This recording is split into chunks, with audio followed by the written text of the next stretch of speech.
Good morning, good afternoon, happy November to everybody. Um, Also happy election day if you're here in the United States.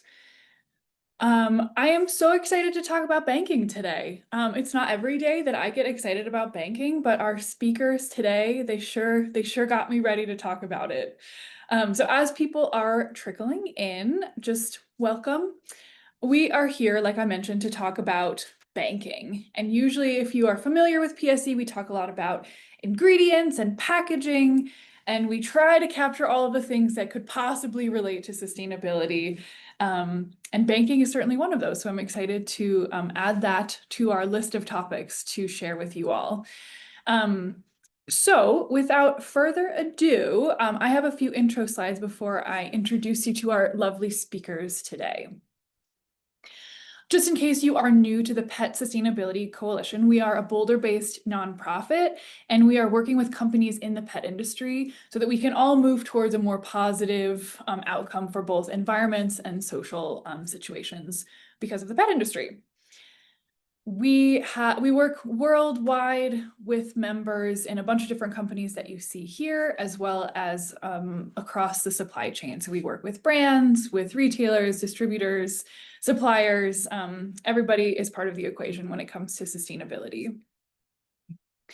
And this is a quick summary, again, of just how PSC works. We offer support to individual companies.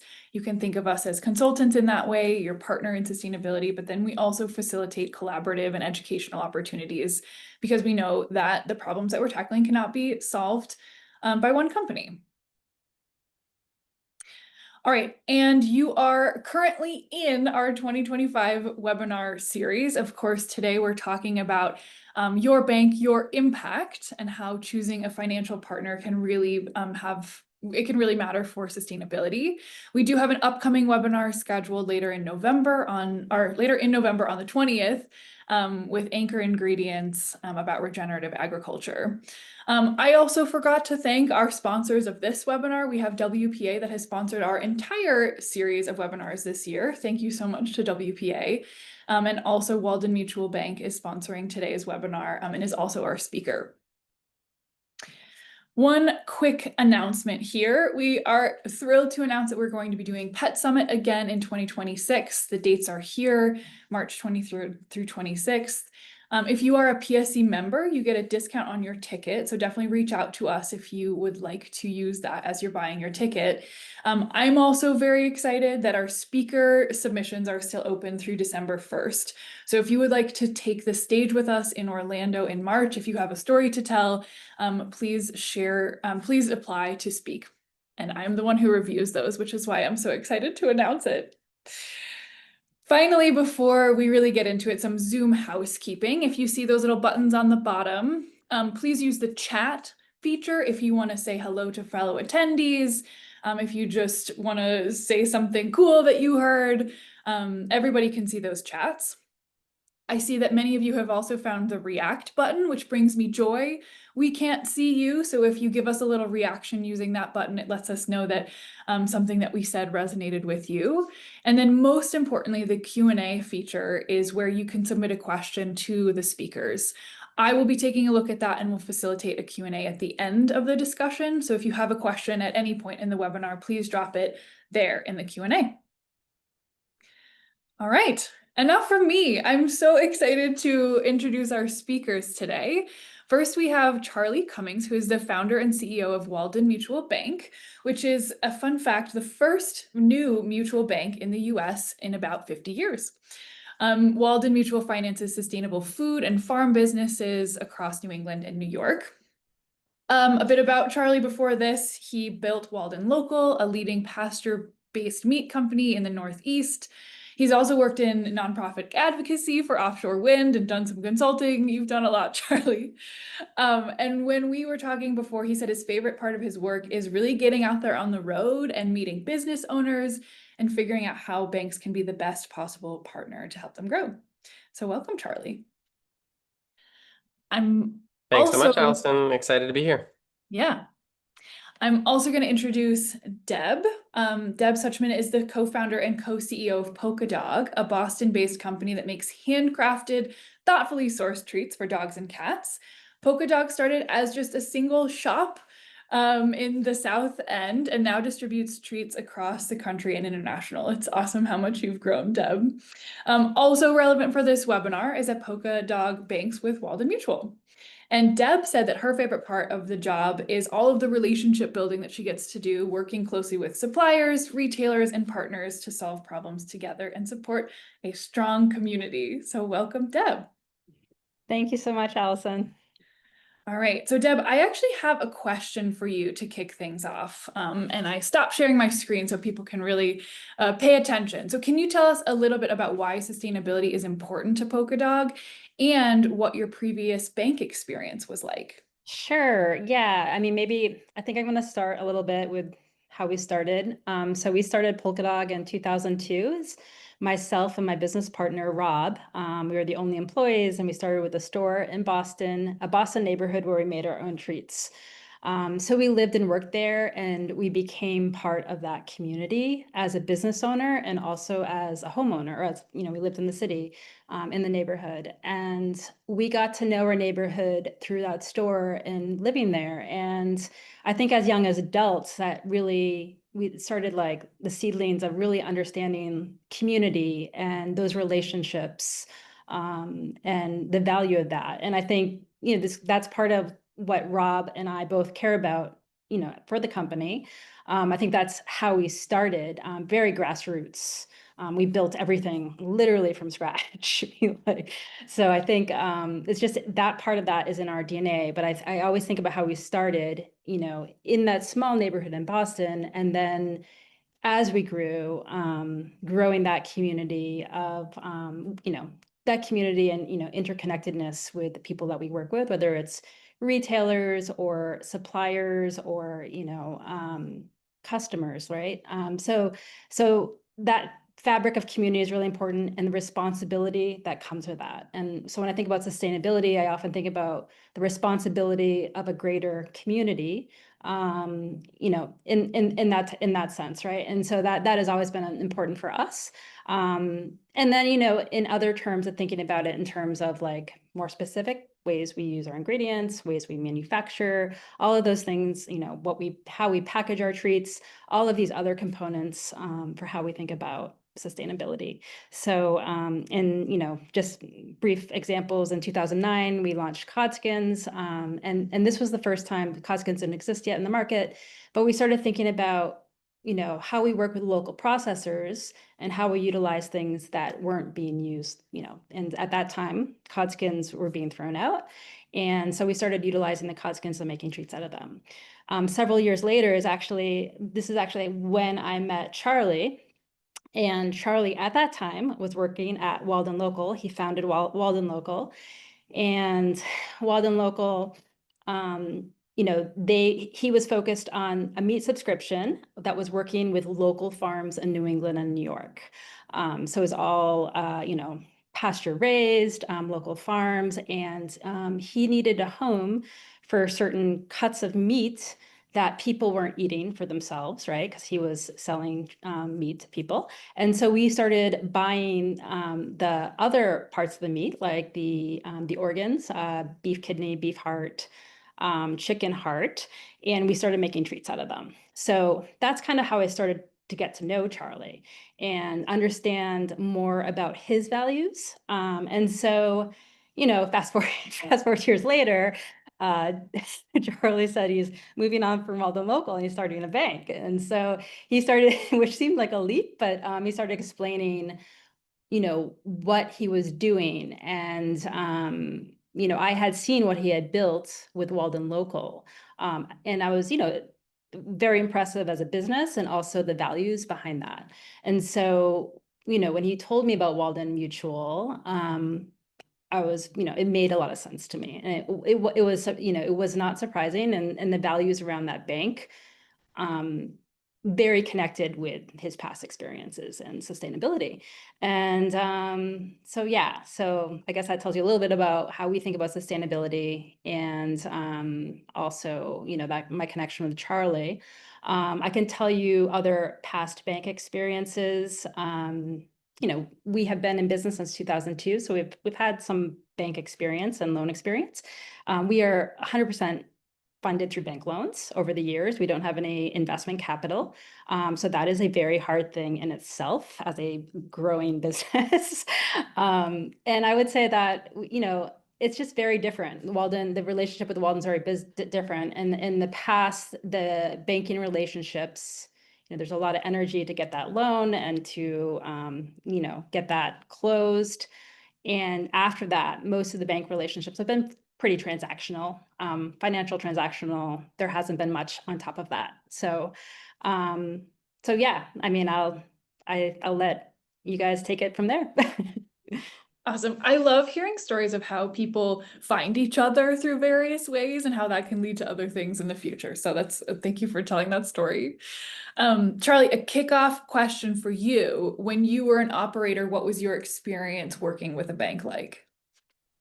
Yeah, so let me first say, delighted to be with all of you today. This is going to be a fun conversation, despite it being about banking. I'm really excited to dig into that with you. So, um, important caveat, I really come at this work, as Deb said, from the point of view of an operator. And I guess there is a limited half-life for how long I will continue to be able saying this, but I refer to myself as only a pretend banker just because I really come from that operating world. Um, I also view ourselves as, operating a bank as a means to an end rather than a means in and of itself. As I will hopefully convince you today, a bank can be a really impactful and influential tool from an environmental or social change perspective. Um, so what I mean when I come at this as a background of an operator, Deb mentioned my first company called Walden Local. I started in 2013. Very similar origins to Deb and Rob. I had half a dozen coffin freezers in my garage, um, filled with various parts of pieces of meat, and we were buying whole animals and moving them in a share program, very much akin to a sort of vegetable CSA, if you're familiar with that model. Um, and then it became apparent to move whole animals, we exactly as Deb described, needed to find a home for every part and piece. And so that was a really natural connection to make. And for a while, we were dehydrating these beef livers and kidneys ourselves. And let me just tell you that the room that was dedicated to doing that was amongst the most unpleasantly smelling places I have ever been. I mean, it really smelled like pee had been injected into the carpet for decades prior to us being there, and so we did have some cleanup to do before moving out of that leased location. But anyhow, that was a really important piece of the sustainability picture of the business of not only just helping local farms by buying in whole animal quantities, but also trying to find the highest and best use of every one of those parts and pieces. But as a result, the business became pretty complicated over time. So we now own and operate a slaughter and processing plant. In fact, we go one step beyond that and place cattle on area farms under contract. So we actually own live animals. Also own and operate a pick pack cold storage facility where we were um, selling, space by the pallet out of this freezer as well as using it for our own storage. And then doing all of our own last mile delivery to tens of thousands of individual homes from central New Jersey to Portland, Maine. So it was, three or four businesses in one. It was also an e-commerce subscription business. And so when I went to a bank and tried to have a conversation about, what the business was and what we could even lend against, it was like, well, there's live cattle over here, there's this perishable inventory over here, but it's four different types and, all different uh, tiers from a value perspective. And then, of course, we've got vans and trucks over here and this cold storage business. but mostly we're an e-commerce subscription business, and that has these types of economics. It just was very clear I, sort of lost the room, just as I have probably lost you right now in all the complexities of all those different parts and pieces of the business. And I found that the person on the other side of the table, good, thanks, Chloe. I found that the person on the other side of the table uh, was approaching it from a very formulaic point of view. And it was this pretty simplistic, like, okay, do you have 3 years of profitability? Is there some piece of commercial real estate that we can sink our teeth into from a collateral perspective? And are you hitting these very specific, metrics? And if yes, like there wasn't a ton of interest in digging into the business. It was like, here's what a loan could look like. And if no, there also wasn't a lot of interest in digging into the business because then it's like on to the next conversation. So I had this very negative view on banks, especially as it related to small business lending. And maybe that was tinged with the bad taste I think we maybe all have in our mouths following 08, 09, and sort of the way the big banks were bailed out as a result of that. Regardless of your politics, there's that feels like it left a scar in a lot of people's minds as far as like the bank's role. I think that was the time in which Goldman Sachs was described as a giant vampire squid stuffing its money straw into a society and just sucking out whatever it could. So anyway, that was very much my perspective on banks. Um, Now my point of view on banks started to change ever so slightly when I started to perceive their what their role could be in the world from a more positive perspective. So that frustration ultimately, I think, led to something good.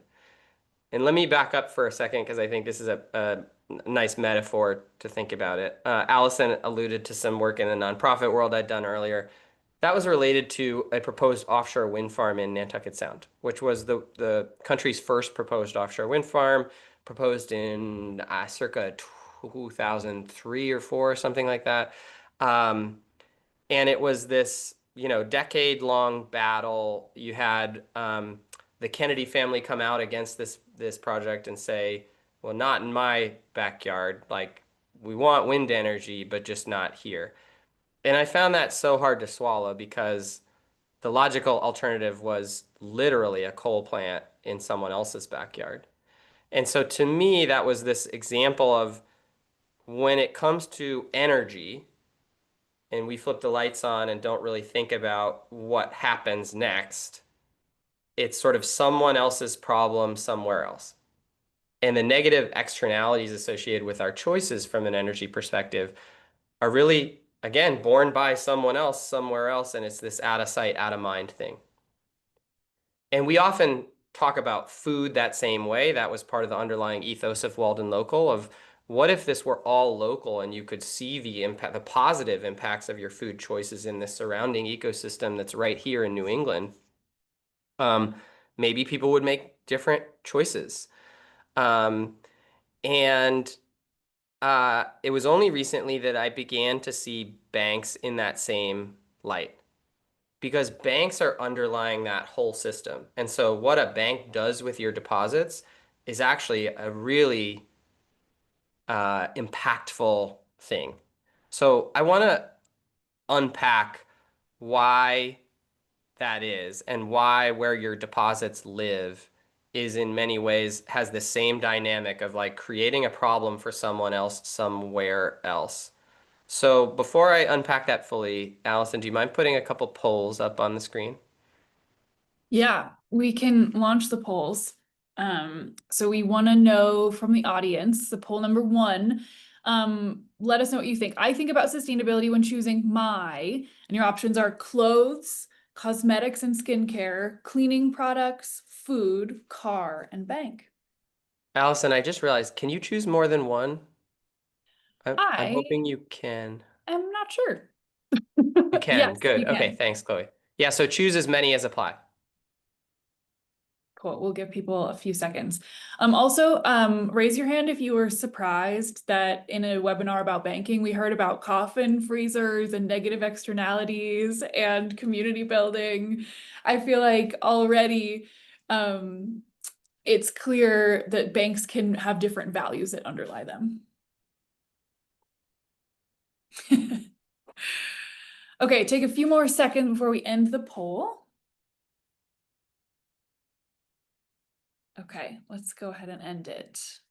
So it looks like most people choose or think about sustainability when choosing food, and then followed by cleaning products and then clothes. Look at that, 100% on food. That's incredible to me.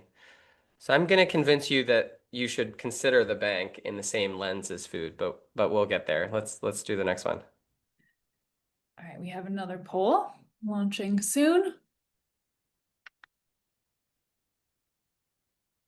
All right, so this one is about skipping how many flights, a little test for you here. And there is a right answer. So shifting $5,000 from one of the 4 big banks to a climate-friendly bank is equivalent to skipping how many flights from Boston to Denver over a year?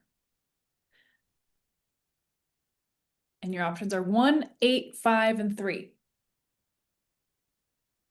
And we will tell you the right answer at the end. Take a few more seconds to answer. All right, let's go ahead. Oh, I saw one more. Let's go ahead and end it. All right, what do you think of these results? Most people think it's 3, but it's actually 5 flights.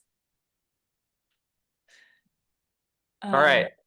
So let's dig into why that's the case. I'm glad people, maybe it was a bit of a leading question, but I'm glad people believe that it's more than one.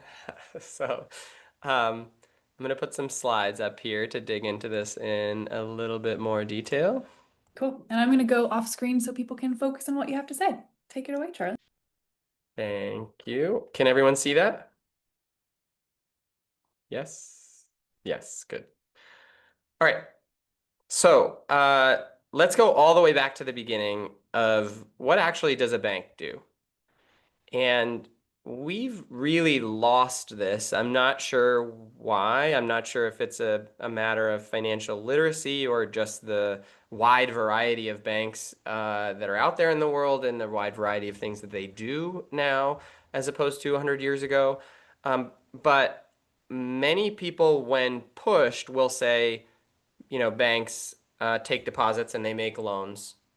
But there's still, at least in my perception, a little bit of a disconnect there where oftentimes folks maybe have in the back of their mind this idea that like you put your deposits in the bank and they're sort of in your account and they're just sitting there. They're sort of sitting almost as if they are physically in a safe. And that's not the case. Generally, 90 to 100% or even 110% of deposits that are taken in by a bank go out the door as loans. That's the core business of operating a bank. So what happens next? Those loans pay interest. And some of that interest goes back to pay the depositors. That's how the bank is able to pay an interest rate on your savings account or a CD or what have you. Some of those loans don't work out, and so those are borne by the bank in the form of losses, and that's money that is no longer able to be passed back to depositors as interest, or no longer be able to pass back to the bank as profit. And the reason I highlight profit here specifically as channeling back to the bank is, I'm going to touch on this a bit later, but the notion of what happens to those profits should be something important to you as a depositor of the bank. Because in the case of the largest banks, like those profits are not generally being returned to you in any shape or form, but they're going back to the underlying shareholders of the bank that are generally distinct from you, the depositor.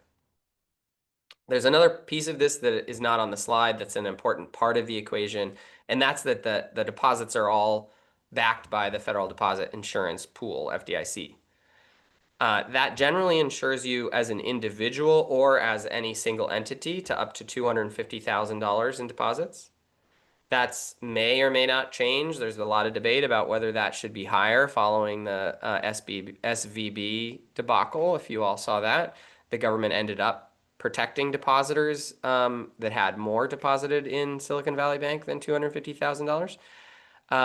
But that is an important sort of underlying source of support here that sort of props up the whole banking system. And in the event that a bank experiences a big set of losses in its loan portfolio, it's the Federal Deposit Insurance Pool that protects your money from a deposit perspective and usually reorganizes, closes, or merges that bank with another one. But in that case, at least theoretically, if you have more than $250,000 on deposit, it is at risk. There are many ways you can mitigate that risk by spreading it across different banks. We have a program called InterFi that allows you to basically a system of reciprocal deposits where you place those deposits at we place those deposits at other banks, and then they in turn give us uninsured deposits of a matching amount. So your money is basically on our balance sheet, but because of the way that's structured, it enables you to access a higher level of insurance. So outside of banking, we seem to, as you all seem to be customers of many of these eco-based brands. Certainly, it sounds like you do so in food, but they're very prolific across cleaning products, cosmetics, kitty litter, etc. And there's certainly some greenwashing going on here within some brands and some categories, but others are making a really meaningful difference in the way that they choose ingredients, in the way that they choose packaging, in the way that they allocate their profits. There is this stable of brands that have a very meaningful set of values and impacts that they want to see in the world that seem to be resonating with folks in this room, evidenced by more than half of you in most of those categories, sort of considering this social or environmental aspect of brands in these various categories in your consumer choices. So why don't we do that with banks? And I don't have a good answer to this other than it's this out of sight, out of mind thing. We also don't wear our bank brands on our sleeves, so to speak. Although, ironically, and I swear that I didn't plan this, I actually am wearing my bank brand on my sleeve today.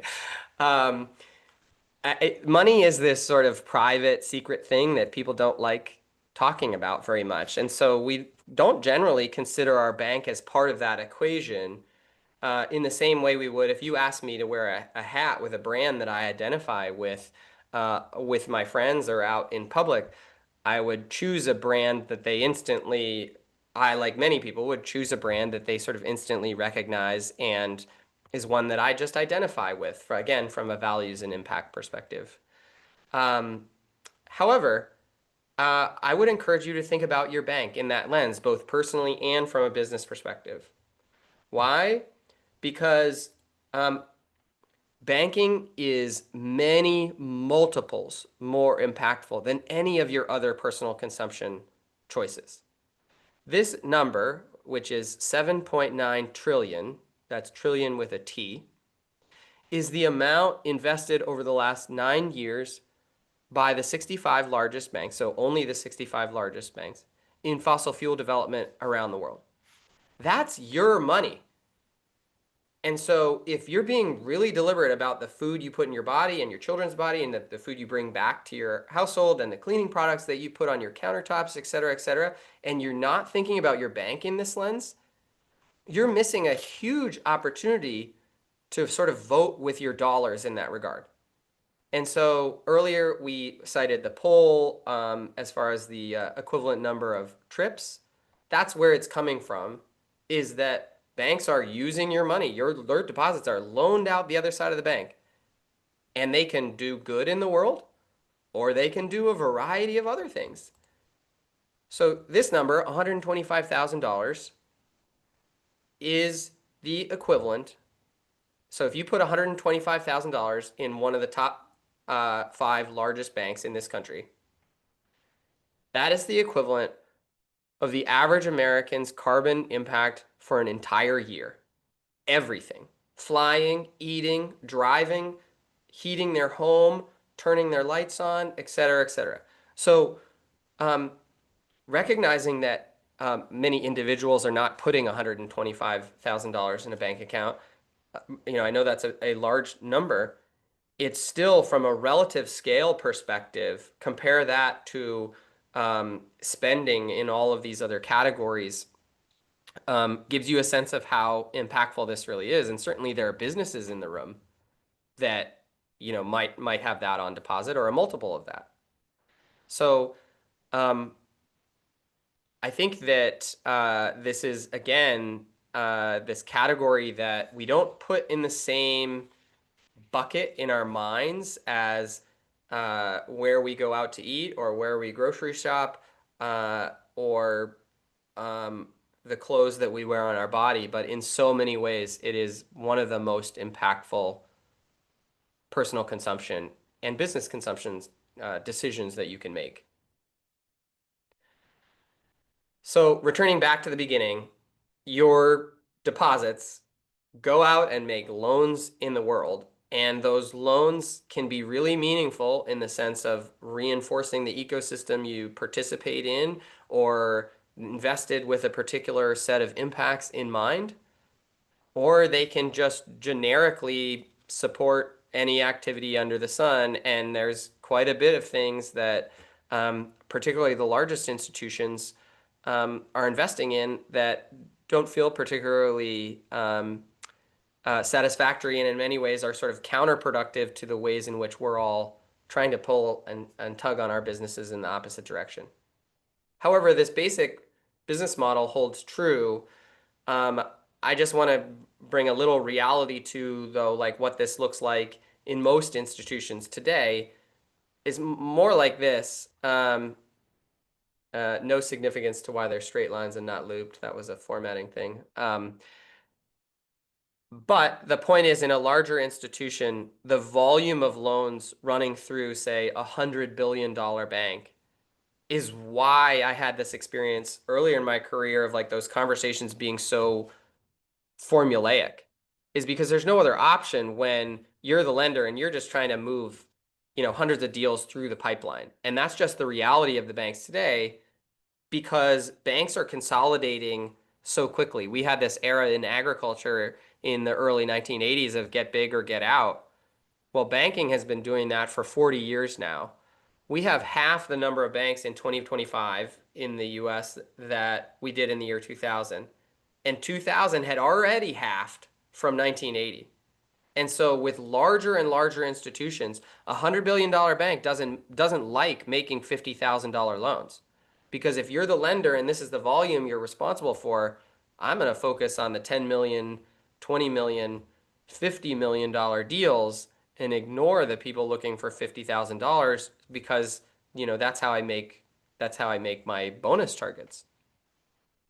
So that's an important takeaway I'm trying to leave you with here as well is it's small banks that bank small business.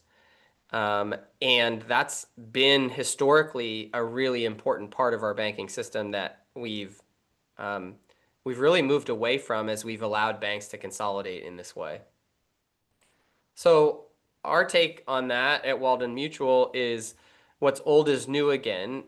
And what is meant by that is, the way that banking worked 100 years ago was exactly what Deb started with describing. It's a set of relationships. And that was a different way of underwriting relative to where we are today, where it's, the FICO score and the 3 years of profitable history, and you shove it into the AI model and it spits out a yes or a no.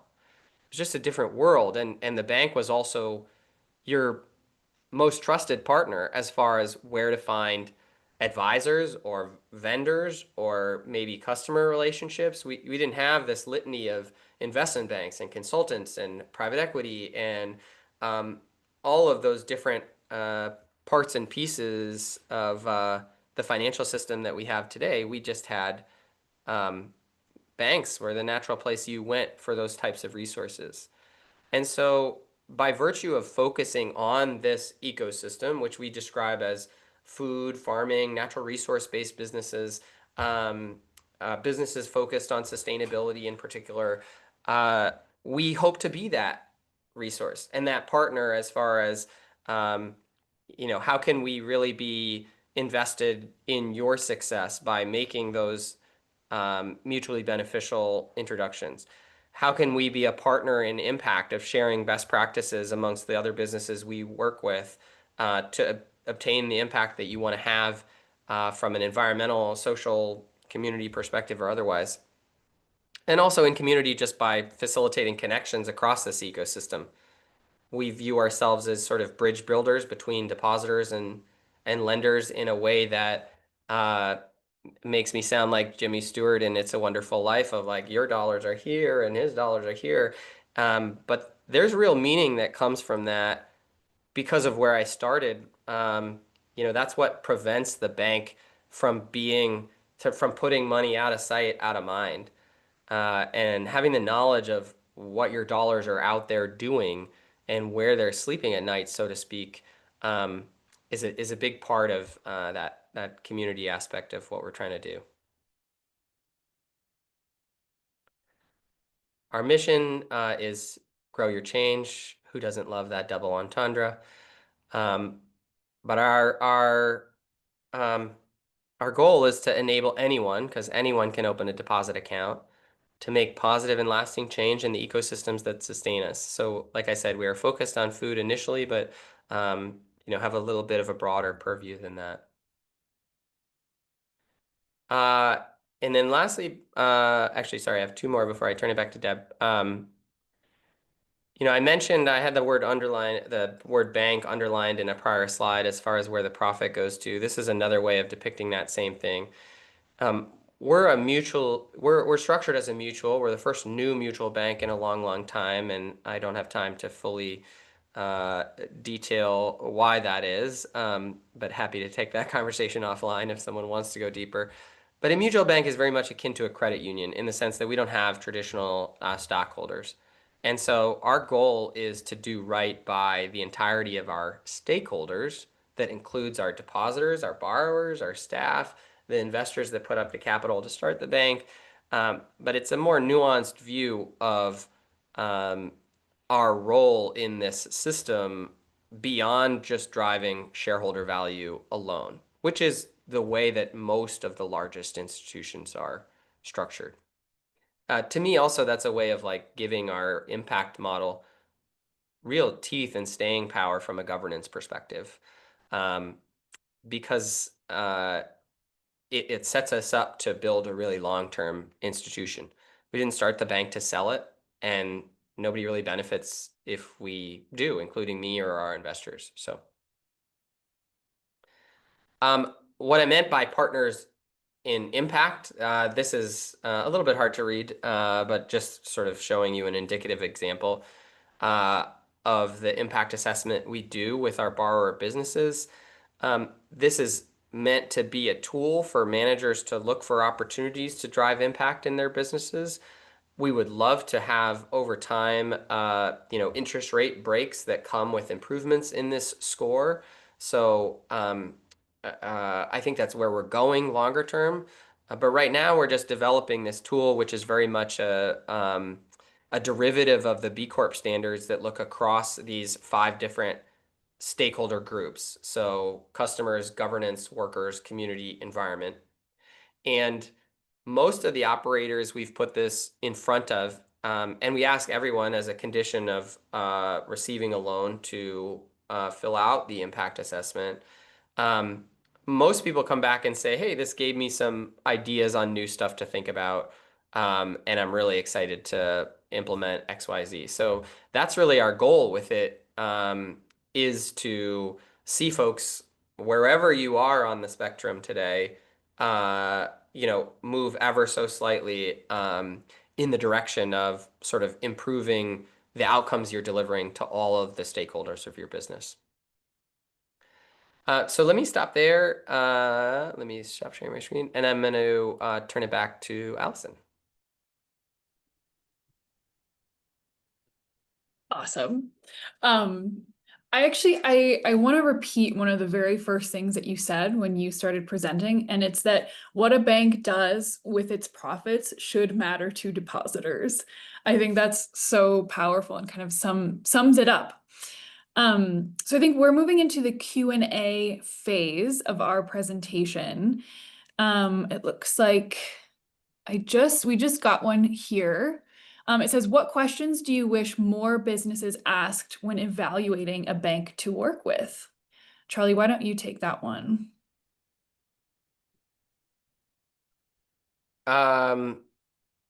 Great question. So I'm trying to think of like, let's go from the high level, sort of more generic ones to the more specific. I think the high level questions should be about the work they've done in the category, and then maybe more specifically the work they've done amongst small businesses or businesses that are similar size to you. I think also important to, understand the ownership structure of the bank. Are they a credit union? Are they a mutual bank? Are they a stock bank? Um, and what does the leadership of the bank look like? Those kinds of questions are all good diligence. And then maybe more specifically, I encourage folks to um, look at banks that have some sort of sustainability certification, whether that's a B Corp or there's an organization called the Global Alliance for Banking on Values. There's also a certification for being fossil fuel free. Um, and all of those things are, signals as far as, what you can expect from the bank from an impact standpoint. Um, and I think also there's a relationship aspect to it, as we've alluded to today. It's really about finding the right partner to your business from a lending perspective, whether that's the actual lender or someone else in the bank that, you feel like you've developed enough of a relationship that they truly understand your business as opposed to just want to run it through a model. Yeah.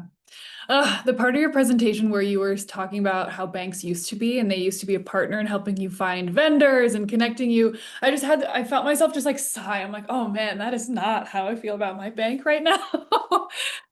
Um, so yeah, thank you for sharing that. Deb, I wanted to ask you if you can just share a little bit more about how you have worked with Walden Mutual. Is it through loans, deposits, and what that has allowed you to do? Sure. Yeah. Happy to do that. We, I mentioned to you that Charlie had brought up that he was starting a bank, and you know, around the same time, it was, I guess, 2022, was around that time, and we were experiencing a lot of growth at Polkadog, and COVID, everyone getting dogs. We were seeing a lot of growth, and we had just installed a new oven. So we had a lot of untapped potential that we were trying to realize, and the timing just worked out for us. We were not happy with the current bank that we had and the financing that we had through that bank.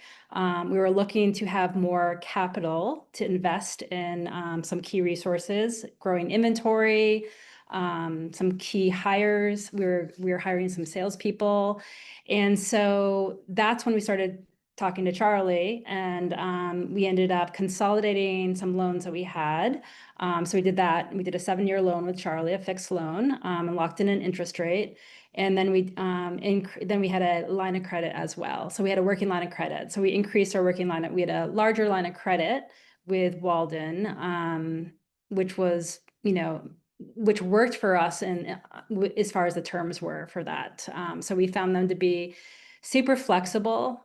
We worked with Christine at Walden, who was great. And they, I felt like they were very creative. And, Charlie had mentioned this, but he is an operator. And I feel like the approach of banking was more creative and more like understanding an operational, position, which I think is very unique for a bank to kind of have a founder that comes from that background, right? And I am not an expert in banks, but I think that there was just, there is synergy in working with them, and that was super helpful. And especially when you're talking about large amounts of money, that can be extremely stressful process. And so, they were fantastic to work with. They were, just, so anyway, so we closed on that loan. And the other part of that was the finance worked out for us with Walden and their flexibility and creativity and coming up with the right options.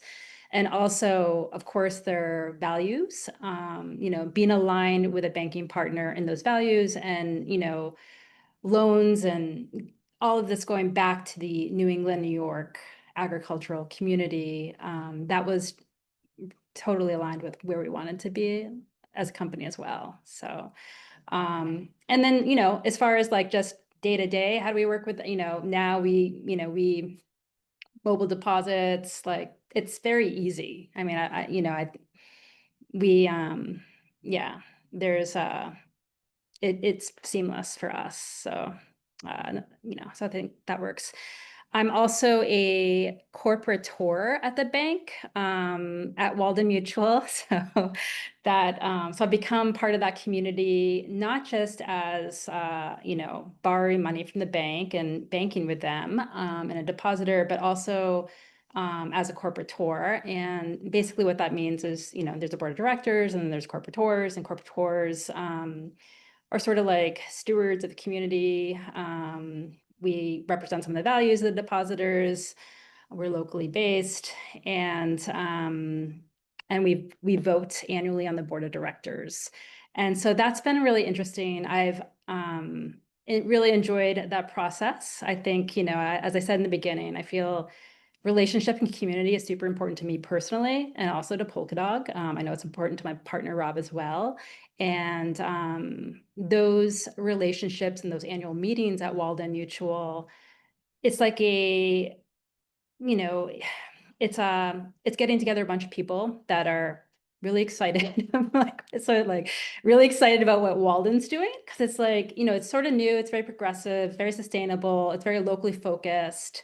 And I think there's a lot of good energy around that. And so I love being part of that. I love being like one of the first people that Walden companies that Walden loaned money to. That was like really fun. So I've kind of been there every step of the way, and it's been really cool to be part of something like that, because it does feel like you're pushing for the greater good, and then I think like in relationships, when other relationships with our suppliers and whatnot, and our bank, like it's all kind of working together to get there. So I would say that's it's been really, really fun and important for me and valuable. And I've met a lot of great people, made a lot of great connections, other suppliers, and just great networking as well. Yeah. Awesome. So I think there's another thing I was going to mention. Yeah, and I guess like as just talking about sustainability and going forward with that in the future for Polkadog. I mean, we're constantly, sustainability. I know we've talked about this, but it's a journey, right? Like there's so much, so many things that we want to do better. As a manufacturer of dog treats, we're always thinking about protein, where we're sourcing, our suppliers, supply chain, what we're putting in our materials, like the treats in, also our manufacturing space, like what can we do as far as energy, our processes there, and also like how we give back to our communities. So always moving towards that direction. And another part of that will be bandwidth. So like, continue to grow, continue to hire, new key people. So we see a lot of opportunity. Awesome. Well, it sounds like as a business, Walden Mutual Bank meets you where you're at in a variety of different ways. You don't have to fit into some sort of business mold in order to get a loan. They're flexible there. you know that the profits that the bank is making is being spent in a responsible way. Corporator is a new word for me. So it sounds like you have this kind of like elevated shareholder or stakeholder status. So you get to participate in that. It sounds really awesome, Deb. Thank you for sharing. Okay. Um, And I'm also, if anyone is interested too, happy to go offline and talk to anyone that's interested as well. Sure. We have a question in the chat, and I was also curious. We've been talking about banking as a business. Charlie, could you quickly talk about if the same rules apply for individuals or if there's any other special considerations if you personally want to be responsible with your money through your banking choices? The dynamics from an individual or personal perspective are exactly the same. Uh, there may be different things you're looking for from a banking partner as an individual or a business. So for example, making sure the bank has what you need from a mobile application and being able to capture checks with the mobile app and all of those features that are fairly commonplace now at many institutions are sometimes harder to come by at smaller institutions. Um, so that would be the only nuance is like the business relationship with a bank can be a little bit different than the personal one. And I think the biggest point is I shouldn't be saying this out loud as often as I do, but before starting the bank, I had not even walked into a physical bank branch for probably 20 years. And so that was in the back of my mind as far as like what we were trying to design from a retail individual bank perspective is like you really should have no reason to talk to us. And if you do talk to us, there are obviously wonderful people that will actually pick up the phone and there's not like a robot or anything on the other end.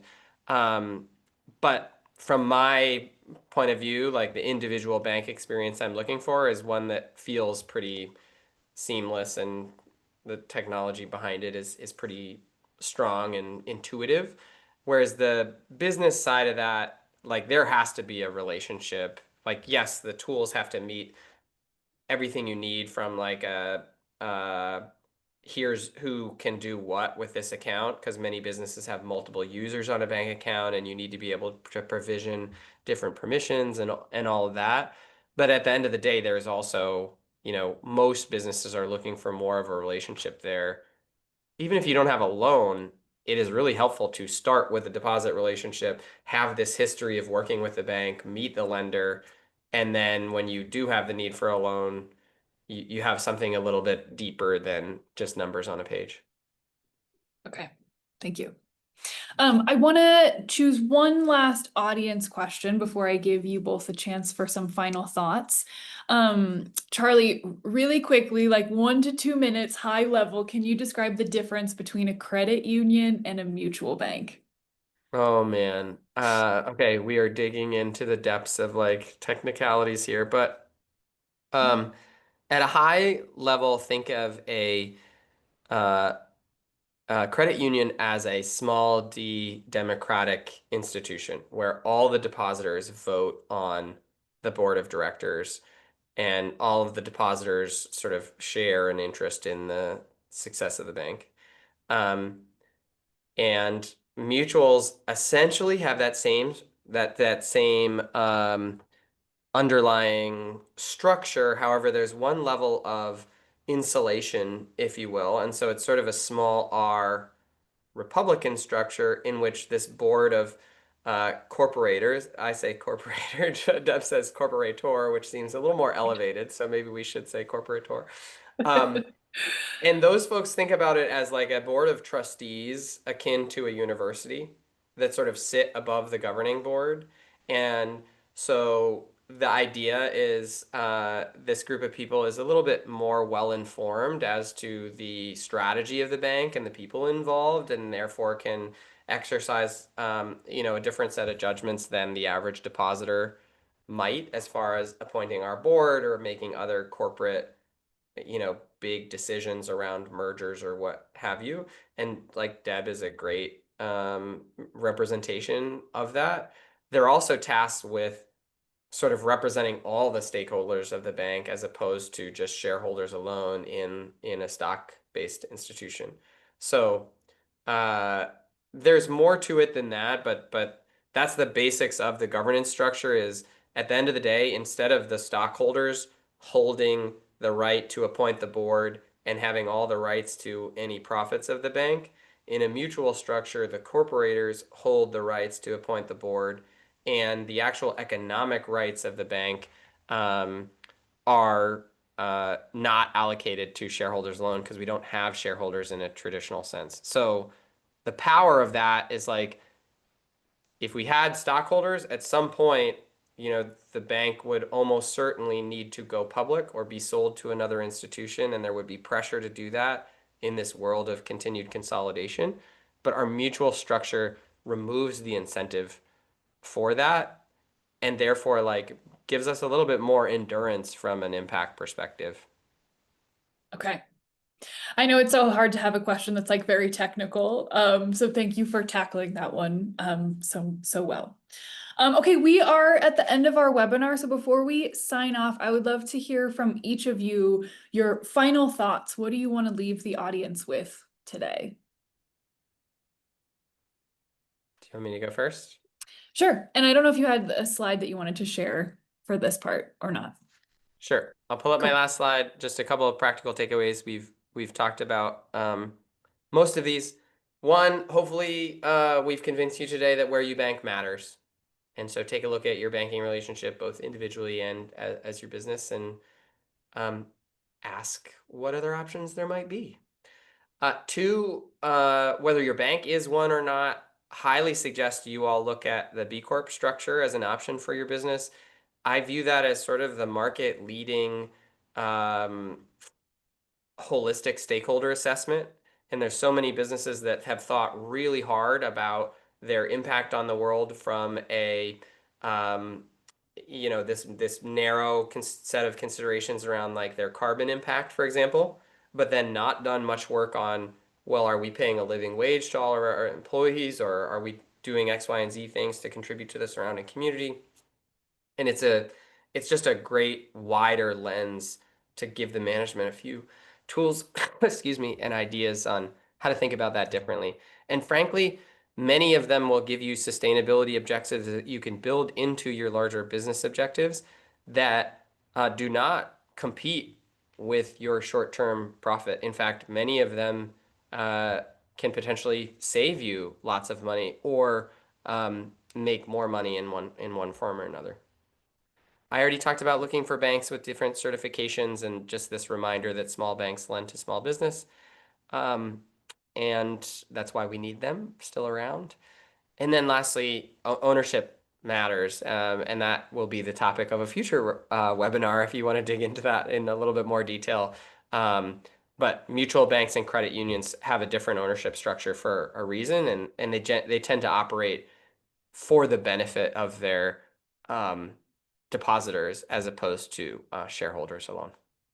So thank you very much. I'm happy to, if any of you would like to open an account with us, that's our shameless plug. Come to waldenmutual.com or feel free to drop me a note. I'm always happy to chat with operators and learn a little bit about their business. So thank you very much. Awesome. Thank you, Charlie. Deb, what about you? Closing thoughts. Closing thoughts. I would say, like, again, like just lean into like being like who you do business with matters, your relationships, and big believer in relationships, and whether, banks, suppliers, it matters. And, I value my relationship with Walden Mutual. I feel like they elevate banking, right? And they're doing things that, you want to see in your own community, in the community, and basically just inspiration for other banks, hopefully. Hopefully this is a new way. So I guess I'll leave it there. Awesome. Well, thank you both. My closing thought, one, is that this conversation has just reinforced how interconnected everything is with sustainability. So many different business choices matter, and they can kind of create some synergy as you choose your banking partner, as well as all the other smart business decisions. My second final thought is just gratitude for both of you. Round of applause for being awesome presenters in today's webinar. Thank you so much, Deb and Charlie, for sharing your wisdom. And thank you also to the attendees. The reactions today have been on par. Thank you for participating actively. And I hope everyone has a great rest of your Tuesday. Thank you, Bye. everybody. Thanks.